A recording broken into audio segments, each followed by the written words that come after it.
better stuff out of them. But what you need to know about GA4, and I'll do this as quick as I can. All right, so number one of the features that you may already know is if you have an app and a web offering, so I mean like an iOS, Android, as well as web, now in GA4, you're able to combine this in one place. And this is different to Universal Analytics, its predecessor, because previously you'd have to have two separate places where you'd have this data, and getting it together was a pain, to say the least. GA4, everything is available in one, and you can just set up a data stream for Android, one for iOS, and one for web, and you're able to roll up your revenue, your users, your sessions, everything in one place. Great feature, in my opinion. Cool. The next one is data-driven attribution. So there are lots of attribution models. Traditionally, Universal Analytics was all about last click or last interaction. GA4 is all about data-driven by default. You can switch back to last click, but data-driven just means that algorithms are going to be used to assess whether those conversions should be credited to the channels used. And this is probably a good thing to know for SEO, because I feel that's one of them that normally gets less credit than it should. Now it's saying that if GA4 is essentially analyzing behavior of people that did click on paid ads, and if it feels that, you know, whether they clicked on the ad or didn't click on the ad, they would have still converted, it's likely organic will get a bit more of that credit. So just so that you know that these two are different, you're not going to see parity between the two systems. Part of it may be because of data-driven. Great, machine learning. So now we're getting a little tiny data analyst built into the tool for free. And there's this insights and recommendations that'll show up in your reporting section, in the home section. And down at the bottom, you'll be able to either switch this on, or over time, it's going to learn from your account and it's going to start suggesting some tips and things that can be useful or not useful. It's still, I've seen this come and go. So it was on for a while, then it got taken off. But it's something that is important for you to know that is available and will be coming. So you'll have abilities to trend, like it'll show you anomalies, anything that's unexpected, and you can then probe and deep dive from there. Also a cool feature. Channel groupings. So if you've used the tool inside of the acquisition section in Universal Analytics, you had attribution. So this is just depending on where you came from and what marketing channel you use, these get categorized. So if you think about organic, Bing, Google, all of that should go under organic. And what we're seeing here is organic social. There's new sort of groupings that have come out, including organic social, which is a bit more fitting instead of social, seeing as social can be paid. You're seeing a separation between organic search and organic shopping. This has also been separated out, which is great for us. And there's a lot more to it.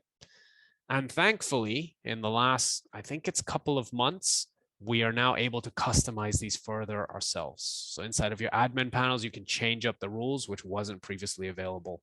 A little late, if you ask me.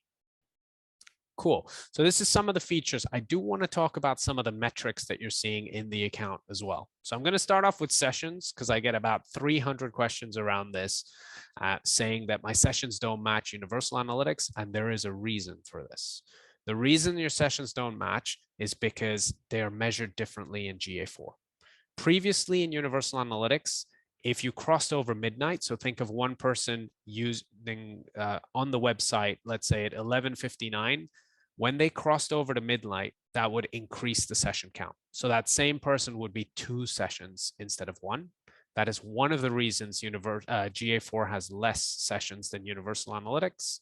The other one is if you were browsing in a short period of time, and let's say you clicked back on your browser and you clicked in on organic, or you clicked on an ad accidentally, and in any way analytics would think you came from another marketing channel, it would start a new session. That's how Universal Analytics used to work. Both of these things no longer occur in GA4. So you're going to see a smaller session count, or should see a smaller session count in GA4. Don't be alarmed, it's good. And this new way of tracking, if you ask me, is substantially better. All right, let's talk about a new metric that's come in as well, engaged sessions. Now, this has to be one of my favorite metrics that's come in, anything around engagement rates versus our traditional bounce rate. And what GA4 has done is they have redefined how we measure engagement. And they're saying any session that had a conversion event, and this is a success event that you set up on your account, someone that spent more than 10 seconds on the site, or someone who had 2 or more page views. Any of these conditions now makes you an engaged session. And this is how I feel we should report going forward. Bounce rate, I didn't like from the beginning because it could be manipulated on all accounts. So no one had consistent bounce rate. They were defined differently. This is now very consistent. So this is a great, great new metric to start sort of using in your reports. And the other one, talking about bounce rate as well, bounce rate has completely changed. So this has nothing to do with how it was in Universal Analytics. And all they've done over here is they've just 1 minus engagement rate. So it's the inverse of engagement rate. So if every time you looked at engaged sessions, you subtract that from the total sessions, that is your bounces. You divide that over sessions, that is what your bounce rate would be. So at the bottom of the slides, I have some calculations there for those that don't believe me, but you'll see over here that bounce rate plus engagement rate is 100%. So they've just done the inverse of engagement rate. I prefer engagement rate. I think we should be reporting on users that engaged with our content versus users that bounced. But of course, this is just me. And yeah, I spoke about conversions briefly before. I do want to talk about that. So conversions are now, they're essentially the direct replacement of Universal Analytics goals. And the difference is they're measured slightly differently in the sense that a conversion in GA4 is an event that has occurred. So whether that event happened and occurred with, 5 times by one person, that'll be counted as 5 conversions. Universal Analytics would count the session. So if I'll relate this to something that you see more often. Let's say someone submitted a contact form. In Universal Analytics, if you submit 3 forms in a span of a minute, you're counted as 1 goal. While in GA4, if you submit 3 forms in the span of a minute, you're counted as 3 conversions. So there was a difference. So if you're seeing a difference between your goals and your conversions, this is probably why. Thankfully, in the last few weeks, or months, there is the ability to change this to meet parity with Universal Analytics. And all you would need to do is pop into your admin section, find your conversion event, and just click on change counting method. And if you switch that from once per event to once per session, you'll be on parity with Google Analytics, with Universal Analytics rather. All right. Now, the next one is one that has frustrated a lot of people. You may have learned this the hard way already, but here goes. Source, medium, and campaign, okay? They have changed in definition, and I do not know why, but I'll explain to you what the differences are.